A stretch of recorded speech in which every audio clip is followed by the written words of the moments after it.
Well, good afternoon. I'm Steve Sukup, CEO of Sukup Manufacturing. On behalf of the Sukup family, Mom, Charles, Matt, Emily, myself, and Nick here with things. Appreciate everybody stopping in. We've known Vice President Pence for a number of years, worked with some of his colleagues, and being from a nice neighboring state out in the Midwest here in Indiana, he knows agriculture, he knows manufacturing, and so we appreciate all the hard work that you've done, Vice President. Thank you. Thank you, Steve. Thank you so much. Slide this down. And I'm going to take my jacket off, if you don't mind. It's all right. Thanks for that.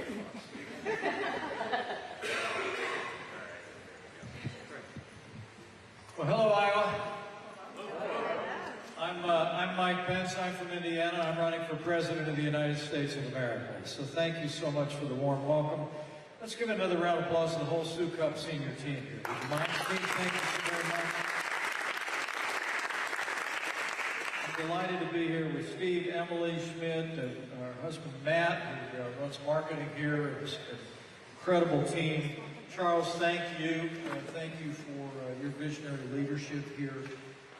And I also want to say what a particular joy it is to have Mary Sukup here. Mary, thank you so very much for taking some time to be with us. Mary told me that she's 90 years young, which is how old my mom is, but I asked for some ID to prove it. But what an incredible family story this is. What an incredible contribution that Sukup has made to agriculture, Steve. I want to congratulate you on the incredible success. Congratulate this whole team. It's amazing to think a company that has literally grown by 12 times in recent years, 50% over the last couple of years. That is a great testament to the whole Sukup team. So congratulations to you all. I am delighted to be with you today. Let me just share for a few minutes a little bit about who I am and why I'm running. And then I'd love to hear what's on your mind in the time that we have remaining. But I want to thank you all for making some time away from a busy start to a busy week. But we gathered today at an extraordinarily important moment in the life of our nation. It started this morning in Ankeny at a fire station for a quiet commemoration of a day 22 years ago that I will never forget. And while some of you in the room are maybe a little younger to actually have present memories of that day, those of us that experienced it in real time, for me, which was being on Capitol Hill that day. I was a new member of Congress, and I'd been in office less than a year when I'd heard that one of the towers had been hit, that there was an accident in New York City. And by the time I made my way back to my office just across the street from the Capitol that day, the word terrorism was all abuzz in the air. They said another plane had struck another tower. And I'll never forget turning to my staff and saying, it's a plane crash. How do people know it was terrorists? And that's when they explained to me that the second plane had flown straight into the other. Shortly after that, my assistant in my office suddenly dropped the telephone and shrieked, "The Pentagon's been hit." And we gathered my staff, which was on the third floor of one of the office buildings at the Capitol complex, and we had a quick prayer for the people that we knew, the loss of life we knew would happen in New York and across the river at the Pentagon, and then we dispersed from the building. For my part, I told my staff to move away from the Capitol building, but I crossed the street toward the Capitol, and I just met someone I was at the Rising Sun diner earlier today over lunch. And I met a gentleman there who was in Washington the same day. He remembered that scene. I'll never forget walking toward the Capitol, man, literally seeing. It was right after the U.S. Capitol had been ordered to be evacuated, and literally the building was hemorrhaging from every pore, every door. People were running away from the Capitol building. Military aircraft were flying at low levels. Sirens were everywhere.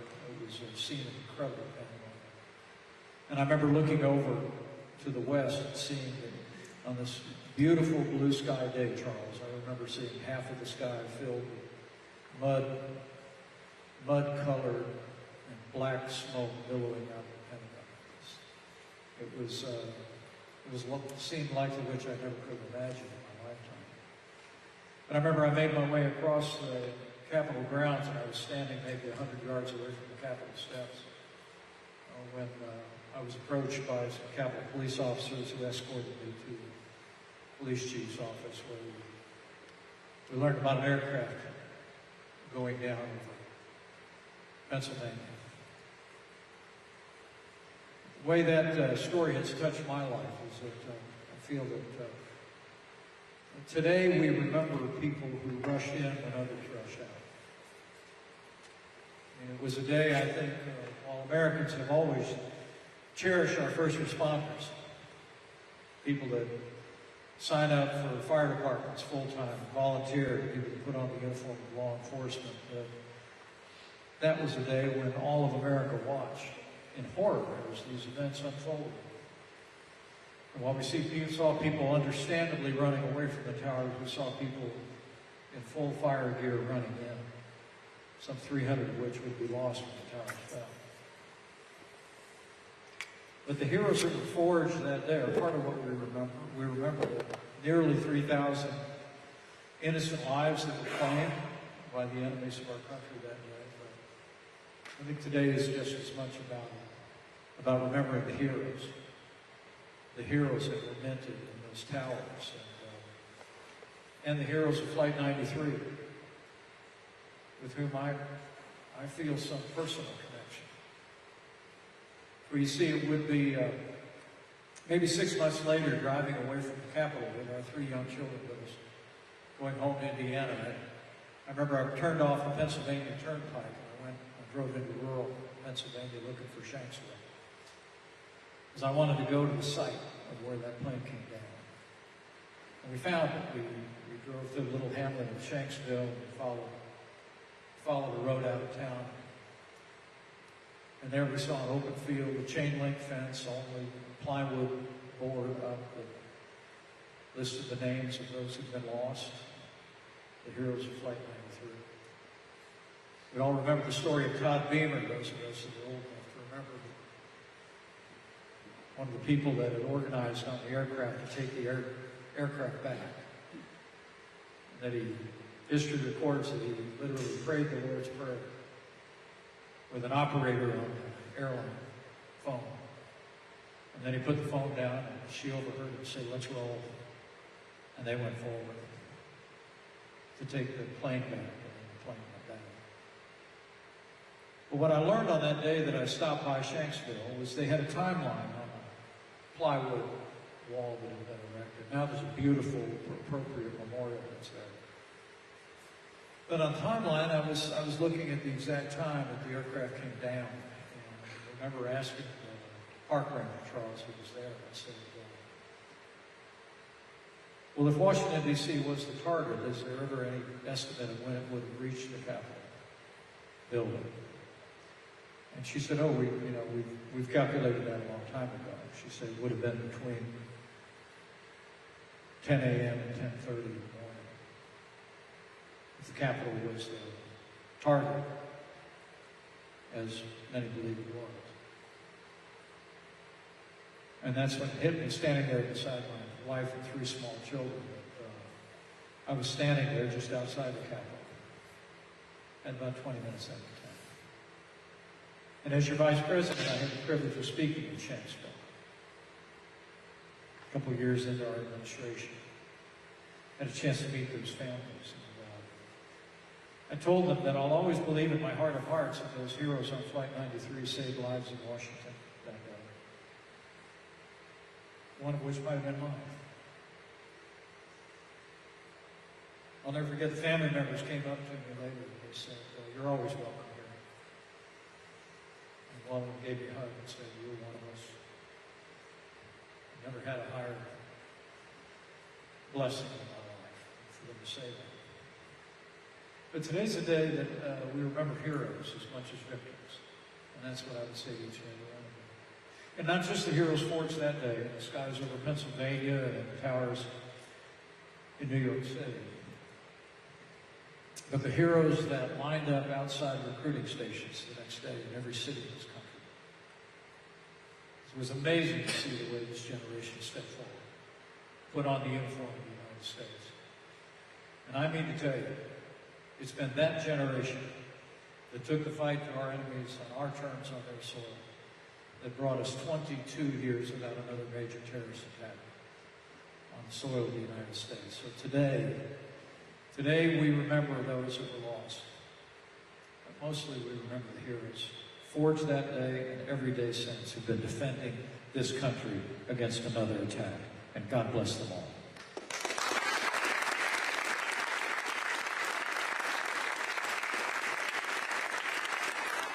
I must tell you, the highest title I'll ever hold is DAD.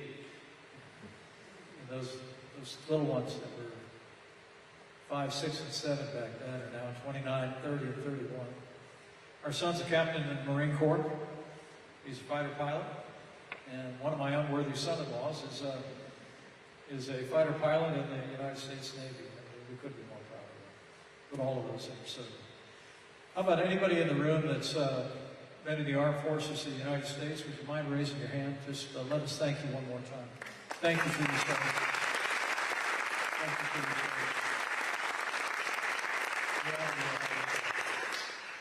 But thanks for letting me share that. It's a day, I know 22 years on, the nation begins to move forward. And that's understandable. But on some of the beliefs we can never forget. Because frankly, the ideology that struck us animated those terrorists on September 11th is alive and well in the world today. It's one of the reasons why, if I'm your president, we're going to make sure that we give our soldiers, sailors, airmen, Marines, Coast Guard, and Guardians what they need to defend this nation against any threats. And but for my reasons for running are really just twofold. Number one, I'm running because I think this country's in a lot of trouble.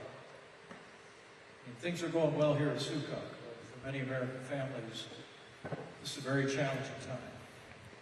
And since the advent of the Biden administration, we've passed through the worst inflation in 40 years. A war on American energy has caused the price of goods, even goods going into the manufacturing process here at Sukkot, go through the roof, affecting family farmers and working families.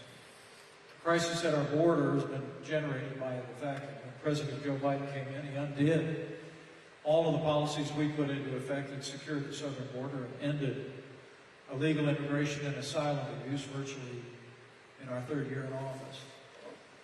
And of course, the steady assault on our values and our liberties seems to be in the headlines just about every day. But then around the world, I would tell you, and it grieves me to say it, that disastrous withdrawal from Afghanistan dishonored the service and sacrifice of all the men and women that wore the uniform and defended our freedom over there. But let me be very clear.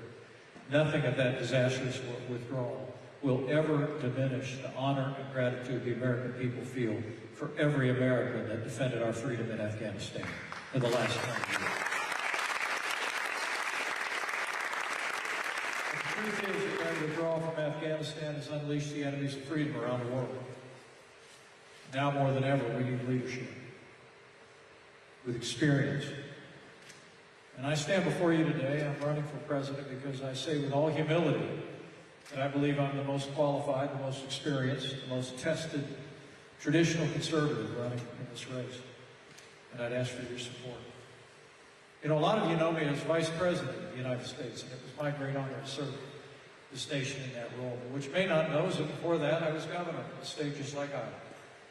A state where we demonstrated you can cut taxes and balance budgets, you can achieve record employment, you can support jobs in the city and on the farm, expand educational opportunities, and even reform health care in new and innovative ways.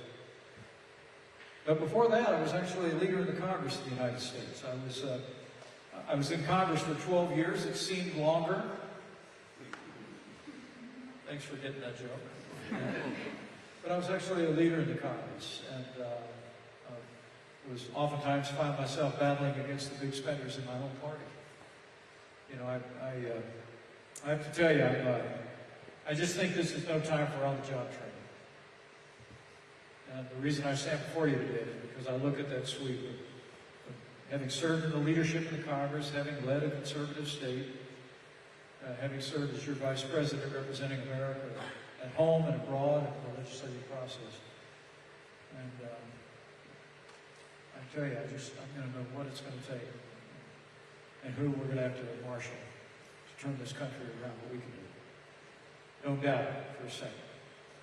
I mean, as challenging as things are right now for the American people, it's nothing that we can't turn around with the right leadership.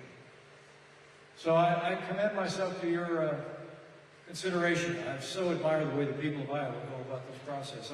I was walking down here and I told Emily, you know, growing up in Indiana, if I ran into somebody running for president, in Indiana, I had a heart attack. You know, I mean, I'd have passed out. You people, you're pretty accustomed to it around here in Iowa. And I have to tell you, going through this process over the last 3-4 months, I've been incredibly impressed with the careful way the people of this state go about the business of doing their part in this great tradition of the Iowa caucuses. So, with that, I'd love to hear what's on your mind. I'd love to hear any questions you might have, and share with me your first name if you can. And if I don't like your question, I'll need your Social Security number, your current home address. But thank you for your kind attention. And please. Yes. My question is, the top 1% got a huge tax rate, and teachers, firemen, a lot of us here pay more percentage of our taxes, than the top 1%. And right now, we're having all these huge natural disasters. We're supporting democracy in Ukraine. Would you be willing to have the top 1% pay their fair share? Because this costs a lot of money. Well, I'd love to sit down with you and just break those numbers down for you. You might be surprised. And I pay more this year in taxes than Donald Trump, I'm sure. Well, I'll leave that between you and him. Look, I believe that, the top 10% of income earners in the country pay the vast majority of the cost of government. The top 1% actually pay a whole lot more than what you might know to fund this government. I think that in a time that we have a looming recession in this country, I don't think raising taxes on anybody is a good idea. Now, that being said, I do think that if I become your president, that we should be back to another round of tax relief that is also paired with a plan to put our federal budget back on a pathway of balance. I mean, we've got to engage in conversation about fiscal responsibility and reform in Washington, D.C. I mean, I'm older than you by all appearances, so it's going to be more your problem than my problem. But the truth is, we're bequeathing to younger Americans like yourself a mountain range of debt that really threatens the future prosperity of this country. And I think the way we tackle that is we set ourselves back on a path toward a balanced federal budget. We bring about the kind of reforms and these large entitlement programs for younger Americans, not for anybody in retirement or going to retire in 25 years, but for younger Americans that will save them for the future, and save us from that debt. But then also looking for ways we can lessen the tax burden on working families, and frankly, lessen the tax burden on American businesses so they can compete even more with businesses around the world. And that's the way you create the kind of growth, the 3% or shoot for 4% growth that will actually achieve a balance down the road. So that would be my goals. I would look for more tax relief, even while we marry it with balance. I have another question. When you hire more people in the IRS, we're able to, with audits, they more than pay for themselves. Would you be willing to hire more people in the IRS? Well, they just hired a whole new army at the IRS, and frankly, I have a plan that would cancel all that funding. I don't think we need another 80,000 employees at the IRS. I think what we need to do is we need to find ways to get this economy growing again, and sending more IRS agents swarming around the country, I think, is not the pathway to doing that. But check out my website; you'll get lots of detail. I don't know if we'll agree on everything, but it'll answer your questions. I think we found about $1.2 trillion in budget cuts, including that recent massive expansion of the IRS personnel. But it's a way we can save some money and put ourselves back on the path of balance.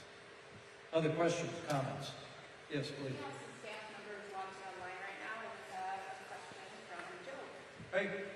Hi, we have about 40 people watching virtually right now. So this is from Joe. First of all, Joe says, thank you for standing up for the Constitution on January 6, 2021, and thank you for supporting Ukraine in its war against invading Russians. His question is, the ethanol industry is vitally important to Iowa farmers, but there is a lot of resistance to using eminent domain for proposed carbon pipelines. Please explain your position on use of eminent domain for them. Well, first off, what was the name of the... Joe. Hey, Joe, if you're looking on, thanks. Thanks for the kind words about stance that you've taken at home and abroad. I appreciate it very much. Look, let me just say on the subject of ethanol, I'm from Indiana. I come from a state that starts in I and ends in A too, right? I can honestly say I was for ethanol before it was cool. And I'm someone that believes in all of the above energy strategy. But I think this is it's a very important question. We always want to respect private property rights, don't we? But we also want to make sure that we're developing our energy resources and constructing the kind of infrastructure that will make it possible for us to fully develop those resources, whether it's ethanol or natural gas or beyond.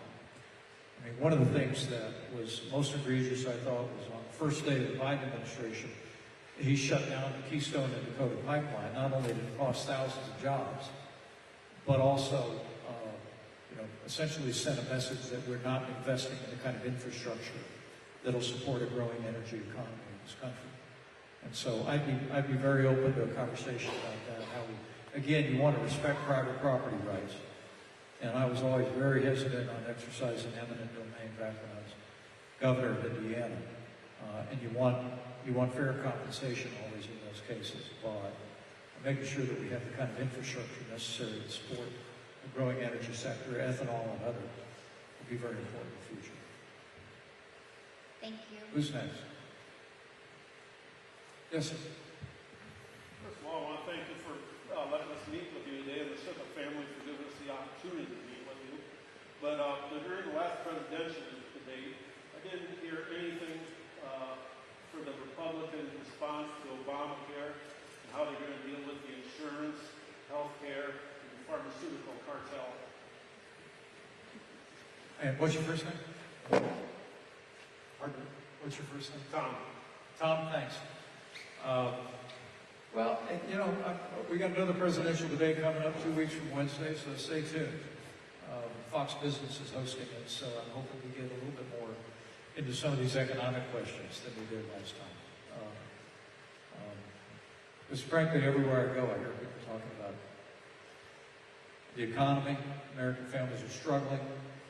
But also at a diner today, I heard people talking about the cost of health care. I mean, first, let's stipulate, Obamacare is a failure. Okay. I mean, insurance premiums in this country have doubled since Obamacare. Remember, the promise was your insurance premiums will go down, you can keep your doctor if you want to, you keep your health insurance. None of those things were true.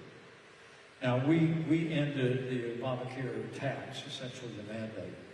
But one of my proposals is what I'd like to do is take all that Obamacare funding in Washington and block grant it back to the states. I'd like to let Iowa use those resources to innovate, to help companies like Suka families have lower cost health insurance and better health care. I mean, I know Suka just established a clinic here on the grounds. And for some incomprehensible reason, I heard that the IRS is actually kind of penalizing health savings accounts. We're going to talk more about that in the future, because I'm a big champion of health savings accounts.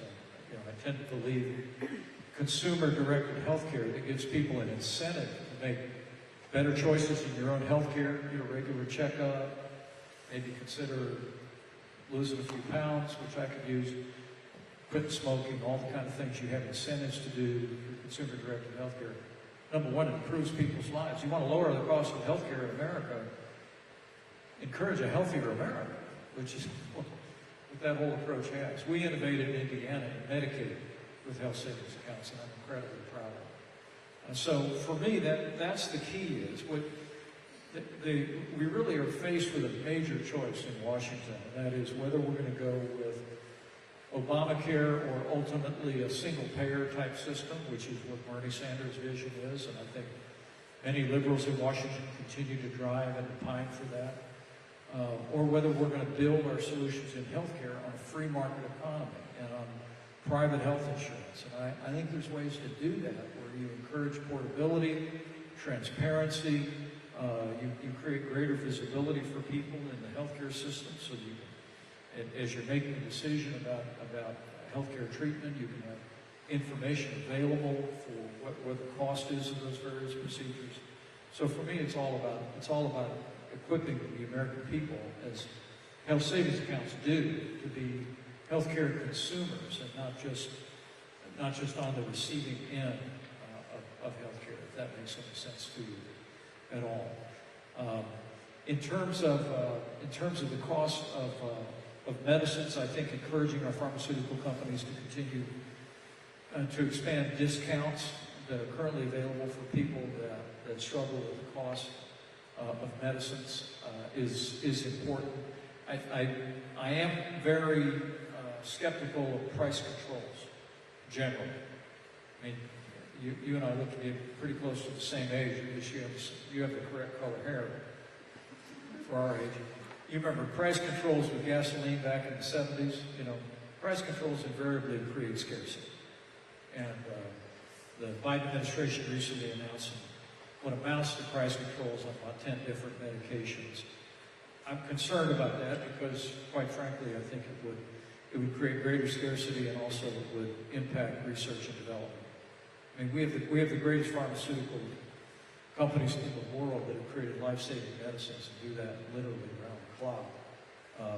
But I think ensuring that people have the kind of healthcare coverage that allows them to have access to the medicines that they need, and that people who struggle with the cost of that have access to discounts and the rest is a key part of the way forward. But that's my general philosophy. I have one more question from Taylor. Oh, hi. Sorry, super quick. Do you agree with imposing term limits on legislative or judicial positions? That's Taylor. Well, Taylor, I served 12 years in the Congress of the United States and left voluntarily.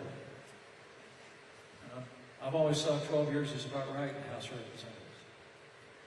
Now, I tend to think that the House of Representatives was designed in a very real way to be the people's house, and it would greatly benefit by turnover. I wrote a chapter 30 years ago supporting 12-year term limits in the Congress, and I still have that view and would support that view. I do tend to think that the founders of the country viewed the Senate differently. The Senate, which operates on seniority, which benefits more from people having tenure. It's a different constitutional body as it was originally designed. But for the House of Representatives, I would support that, and I think that it would be good for the Republic if we had more men and women coming into the process on a regular basis and coming out of real life. Right? I mean, it's one of the benefits. I remember I read a quote from President Calvin Coolidge that said, "We draw our presidents from among the people, and it's an altogether wholesome thing that they return." And I can tell you, it's also true for vice presidents and for governors. And I got to tell you, Karen and me moving home to Indiana 2.5 years ago, we bought 5 acres in a pond. I got a John Deere riding mower, got a Ford Ranger. We shop at Kroger. I mean, I think if I end up getting hired on to this next job, I think our years back home again in Indiana, living a pretty just normal life and regrounding us to the realities of living and raising family and paying the bills. And I think that's what term limits does for you, Taylor. I think it ensures that there are people coming out of the real world experience of everyday Americans that can make sure that the Congress is being responsive to those. So, it's a great question. How about a couple more before we have to let you all get back to work?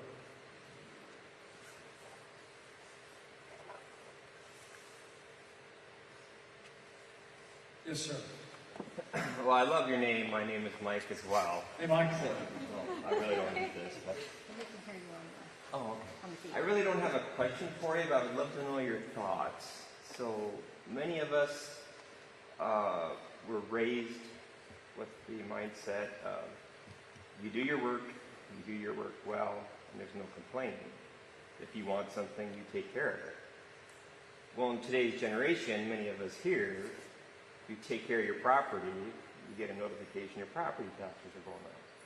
You go to the gas station, 2 days, the gas prices go up 60 cents.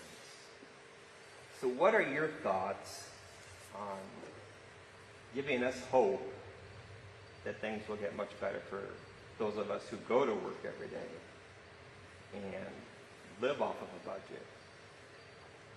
You know, I think a lot of people, especially in Washington, have lost a sense of reality. You know, I think we're just a number.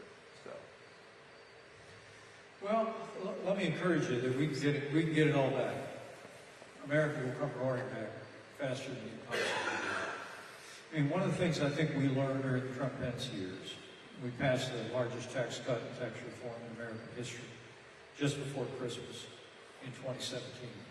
We rolled back regulations. We unleashed American energy. 7 million good-paying jobs were created. 12,000 factories reopened in this country that had shut down. We got the largest trade deal in American history passed, the USMCA, that changed some of the incentives that were driving jobs, particularly south of the border. So it can all come back. The strength of the country is all there, but we've got to get away from the policies that are driving this record inflation in the country today. Inflation is up 16.6% since the day we left office. A dozen eggs cost 50% more today than they did the day we left office. I mean, you know, go on down the list. Gasoline prices are 60% higher. These are very real things, but I'm telling you, there are very real solutions to them. The first plan that we came out with as a candidate for president was a plan to tackle inflation. And if you look at that website that's up on the screen behind me, you can go check it out. Pretty straightforward plan about exactly how we get inflation under control and bring real relief to American families. But the strength of America is not in Washington, D.C. The strength is among the American people. And by allowing families to keep more of what they earn, businesses to keep more of what they earn so they can invest back in ways to create jobs and opportunities, allowing us to develop the resources of this land, rolling back the kind of regulations that literally cost jobs in businesses like Sukup and others around the country. I mean, all those issues, the border, for instance, which is the worst crisis in the history of the southern border of the United States is underway today. But it's a man-made crisis, just so you know. I mean, we'd essentially eliminated illegal immigration and asylum abuse during our 4 years by building a wall over hundreds of miles, but also by demanding that people remain in Mexico while they apply for asylum here. And also using Title 42 to say if you jump across the border in 2020, we could remove you immediately out of the country. That literally dried up the crisis at the southern border and stayed that way until, frankly, President Biden came in and undid all those policies. What I'm saying to you is there are solutions to all these things. But what it's going to take is new leadership in the White House, and also it's going to take leadership in the Congress that will get behind that. When we think of all the things that we got done in the Trump-Pence years, it was particularly those first 2 years when we had a Republican Senate and a Republican House. We were able to pass tax cuts and regulatory reform, unleash American energy, and all the kind of things that created incredible growth for the American people. And it can happen again. But we've got to have, I think we've got to have new leadership in the White House, but I believe we've got to have new leadership in the Republican Party. And frankly, I think we also have to have leadership in Washington that at least creates the conditions where we might be able to find common ground, even if we differ on core issues. I mean, when you look at what's happening in this economy today, when you look at the burden that inflation is placing on American families, you look at the crisis at our border and a broken immigration system, and you look at Russia on the move in Eastern Europe, China continuing to menace, we got to find a way that Washington, D.C. can talk to each other again. I'm someone that believes that democracy depends on heavy doses of civility, and if you've taken any note of my career over the last 20 years, you'll know that people who know me know I'm a conservative, and I'm not in a bad mood about it. You know, I don't hold it against you if you have different views than me. I really don't, right? And I think people I served with in the Congress, governors that I worked with, particularly during that pandemic around the country, Republicans and Democrats knew that I dealt fairly with people. And I think you can create the conditions where you can take some of these big problems on, provide real leadership. But it's going to take experience. And like I said at the outset, no time for on-the-job training. We've got real challenges for families, for businesses, for this economy, for our border, not to mention law and order in our major cities and on the world stage. And but I'm confident we can deliver policies that will turn it around. So fast it'll make your head spin. I promise you. This is a great country filled with great people. And we put the right policies into effect, America will bring more back. Just like it did back in those early days of our administration. And we have the last question from Corey. This is from Nate. Mr. Pence, we've seen the federal government grow and weaponize itself against the American people with the loss of First and Second Amendment rights. What are you willing to do to reverse that? Well, let me say I spent 10 years on the Judiciary Committee in Congress. I know how the Justice Department is supposed to work. And it's why I've said, if I'm President of the United States, we're going to clean house in the whole top floor of the Justice Department. Not just a new Attorney General, not just a new FBI Director, but I would appoint people in those positions who would bring a whole new team. But they would be men and women that would actually be respected by Republicans and Democrats equally. I mean, there are those men and women in law enforcement today in this country who people would look at and say, well, she will absolutely enforce the law without fear or favor. And the truth is, somewhere along the way in the last 10 years, politics made its way into our Justice Department. And we saw that during our administration, where we had FBI directors that actually falsified records to obtain surveillance warrants to support what any reasonable law enforcement person would have known was a hoax from the very beginning, the so-called Russia hoax. And so we've got to have equal treatment under the law. We've got to restore the confidence of the American people in the administration of justice in the country. But I believe we can. But it's just a matter of recognizing that personnel is policy. And you've got to have people that have the highest standards of integrity that are in those positions. I mean, whether it's protecting our First Amendment, freedom of speech, freedom of religion, whether it be a memorandum that made its way to the Justice Department targeting parents for speaking out at school board meetings, or a memorandum about conservative Catholics as some kind of a threat to public safety. This all got stopped. I know there are people that are talking about defunding entire institutions. I think, as a conservative, my commitment is to reform these institutions. Actually, let's not. The FBI plays an enormously important role in this country in battling, frankly, the threat of terrorism in America, in battling against human trafficking, in battling against the international cartels and the flow of narcotics in this country. And we've got to have a functional FBI that has the credibility and confidence in the American people. But we can. We can. It's just a matter of finding men and women that are respected across the spectrum for their fair-minded commitment to equal treatment under the law. And we'll find them. They're there. But again, I think that's what art is in this moment. To all the men and women here from Iowa, is as you go about your decision in the coming months, we've got real challenges in this country.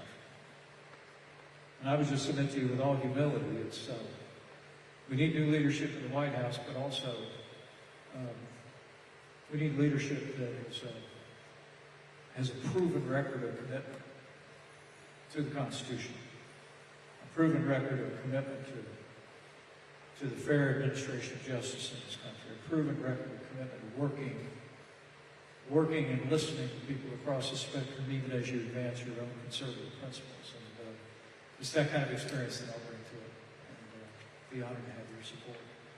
Time for one more, or we got anybody else want to slip your hand in the air? I don't want to make you go back to work anytime soon if you have to. That's all right, I can talk about, I work in sales here in Sheffield. I can tell. My name is Greg. A couple questions. Were you at the game on Saturday? I was just wondering, Cyclones or Hawkeyes? Yeah, I'm smart enough not to answer that question.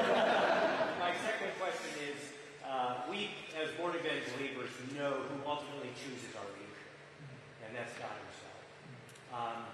I'm just wondering, as we move toward November of 2024, if Mr. Trump is the nominee for the Republican Party, would you support Mr. Trump in that? Well, first, let me thank you for sharing about your faith. The most important decision I ever made in my life was, as a freshman in college in 1978, when I made a decision to put my faith in Jesus Christ as my personal Lord and Savior. I try to live out my faith in the way that I deal with others every day, the way I live out my commitment in my marriage and my family and in public service. And my faith sustains me and animates me. It does. It gives me confidence about the future ultimately. You know, we've had over the fireplace in our home a verse my wife gave me 20 years ago. It's Jeremiah 29:11. When you think about the challenges our country is facing, I stand on that verse. It says, "For I know the plans I have for you, plans that prosper you, not to harm you. Plans to give you hope in the future." And I'm confident with the right leadership in this country, we'll have a balanced American future. And with regard to supporting the Republican nominee, I'm very confident that when I win the Republican nomination for president, I'm going to be able to vigorously support my candidacy in 2024. Almost got a clap out of that from this guy. Now look, I just sincerely believe that we're going to have new leadership in the Republican Party. I don't want to take a thing away from what we did in the Trump-Pence years. I was honored to be your vice president. I was honored to serve alongside the president. We did extraordinary things for the American people. And I'm incredibly proud of that record. Didn't end the way I wanted it to. And the president and I still have strong differences about what the Constitution required of me that day. But I know by God's grace I did my duty. I'm holding the Constitution in that faithful day 2.5 years ago. But as I travel around Iowa, as I travel around America, I'm more convinced than ever that you all are going to do what you always do, and you're going to find leadership fitted for the times. And so I say to you, without speculating on who it might be, I'm confident I'm going to be able to support the Republican nominee. And I'm going to work my heart out to earn your confidence and support and to see to it that I have that opportunity. Because I know we can bring this country back. I know how to do it. I know the American people. And I know that with your support and with God's help, the best days for the greatest nation on earth are yet to come.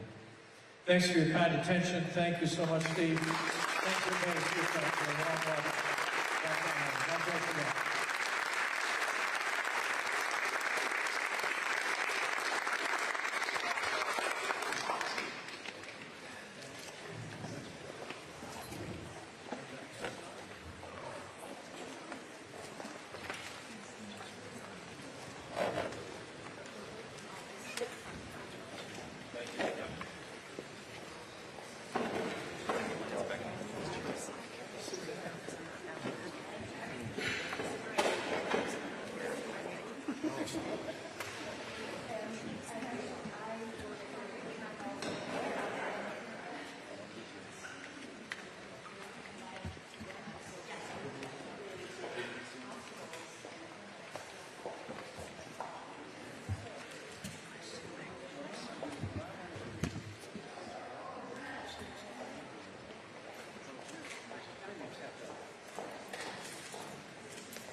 all need the goggles.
Yeah, first impressions. Yeah.